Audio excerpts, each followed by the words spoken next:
আসসালামু আলাইকুম মালয়েশিয়া প্রবাসী ভাইগণ, আশা করি আপনারা প্রত্যেকে ভালো আছেন। মালয়েশিয়া যেতে 31শে ডিসেম্বর পর্যন্ত সুযোগ। মালয়েশিয়া মন্ত্রিসভা 13টি পেশায় কর্মীদের কলিং চালু করলো। চলুন খবরে বিস্তারিত জেনে নেওয়া যাক। আলহামদুলিল্লাহ, কলিং ভিসার ব্যাপারে একটা বড় ধরনের ব্রেকিং নিউজ এসেছে। বিদেশি শ্রমিক নিয়োগ কলিং ভিসার কোটা 31শে ডিসেম্বর পর্যন্ত উন্মুক্ত করার ঘোষণা দিয়েছে মালয়েশিয়া সরকার। দেশটি স্বরাষ্ট্রমন্ত্রী দাতুক সেরি সাইফুদ্দিন নাসুসার ইসমাইল মঙ্গলবার এই তথ্যটি নিশ্চিত করেছেন। মালয়েশিয়ার সবকটি গণমাধ্যম এই বিষয়টি প্রকাশ করেছে। স্বরাষ্ট্রমন্ত্রী জানিয়েছে, কৃষি, বাগান, খনি খাত সহ মোট 13টি উপখাতে বিদেশি শ্রমিক নিয়োগের আবেদন গ্রহণ করা হবে। এর মধ্যে সার্ভিস সেক্টরে wholesale and retail, land warehouse, security guards, metal and scrap materials, restaurant, laundry, cargo এবং বিল্ডিং খাতে শ্রমিক নিয়োগের সুযোগ থাকছে। তিনি আরও বলেন, নির্মাণ খাত অর্থাৎ কনস্ট্রাকশন সেক্টরে নিয়োগ কেবলমাত্র সরকারি প্রকল্প সীমাবদ্ধ থাকবে, আর উৎপাদন অর্থাৎ ম্যানুফ্যাকচার খাতে অগ্রাধিকার দেওয়া হবে Malaysia investment development authority MID এর আওতাধীন নতুন বিনিয়োগকে। এবারে কলিং ভিসা বা বিদেশি শ্রমিক নিয়োগের আবেদনের সুযোগ শুধু খাতভিত্তিক অফিসিয়াল এজেন্সিগুলো পাবে। আগের মতো কোনো এজেন্ট বা সরাসরি নিয়োগকর্তা স্বাধীনভাবে আবেদন করতে পারবে না। আবেদন যাচাই বাছাই শেষে তা অনুমোদন করবে ফরেন ওয়ার্কার্স টেকনিক্যাল কমিটি এবং পরে জয়েন্ট বা যৌথ কমিটি।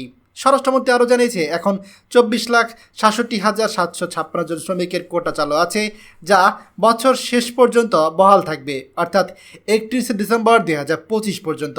এরপর বিদেশি শ্রমিক নিয়োগ কেবল সীমিত করে দেশের মোট জনশক্তির 10% পর্যন্ত অনুমতি দেওয়া হবে। তবে এই কোটায় কতজন বাংলাদেশে আবেদন করতে পারবে তা এখনও সংশ্লিষ্ট কর্তৃপক্ষ জানায়নি। প্রিয় মালয়েশিয়া প্রবাসী ভাইগণ, মালয়েশিয়ার স্বরাষ্ট্রমন্ত্রী গতকাল রাত্রে এই ঘোষণা দেওয়ার পর থেকে আমাদের প্রবাসীদের মাঝে একটা উচ্ছ্বাস কাজ করছে।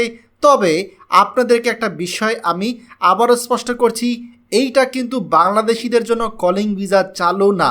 এইটা হচ্ছে কলিং ভিসা চালুর পূর্বের মুহূর্ত, অর্থাৎ মালয়েশিয়া সরকার সব দেশের নাগরিকদের জন্য এই কলিং ভিসার কোটা উন্মুক্ত করছে। যে 14টা দেশ থেকে মালয়েশিয়া কর্মী নেয়, 14টা দেশের জন্য এই কোটা উন্মুক্ত করে দিচ্ছে। আবার বাংলাদেশিদের জন্য তারা যখন এজেন্সি নির্ধারণ করে দেবে, ওই বাংলাদেশি এজেন্সিও এই কোটার মধ্যে থেকেই তারা কর্মী পাঠাতে পারবে। সেটার ব্যাপারেও তারা অফিসিয়াল ঘোষণা হয়তো সামনের দিনগুলোতে দেবে। তবে মালয়েশিয়ার স্বরাষ্ট্রমন্ত্রী সাইফুদ্দিন নাসুসান ইসমাইলের এই ঘোষণার কারণে বোঝাই যাচ্ছে কলিং ভিসা চালু করতে মালয়েশিয়ার সরকার অনেক বেশি তৎপর।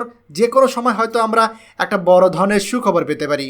খবরটি আমাদের মালয়েশিয়া প্রবাসী সকল ভাইদের সাথে এখনই শেয়ার করে সবাইকে এই গুরুত্বপূর্ণ খবরটি জানার সুযোগ করে দিন। আর আপনি যদি আমাদের এই চ্যানেল নতুন হয়ে থাকেন, অবশ্যই আমাদের চ্যানেলটিকে সাবস্ক্রাইব করুন মালয়েশিয়ার সকল গুরুত্বপূর্ণ খবরাখবর সবার আগে পাওয়ার জন্য। ধন্যবাদ সবাইকে। আমাদের সকল ভিডিও আপডেট সবার আগে পেতে আমাদের চ্যানেলটিকে সাবস্ক্রাইব করুন। সাবস্ক্রাইব করতে সাবস্ক্রাইব বাটনে ক্লিক করুন এবং বেল আইকনে চাপুন, যাতে আমাদের কোনো নতুন ভিডিও আপনি মিস না করুন।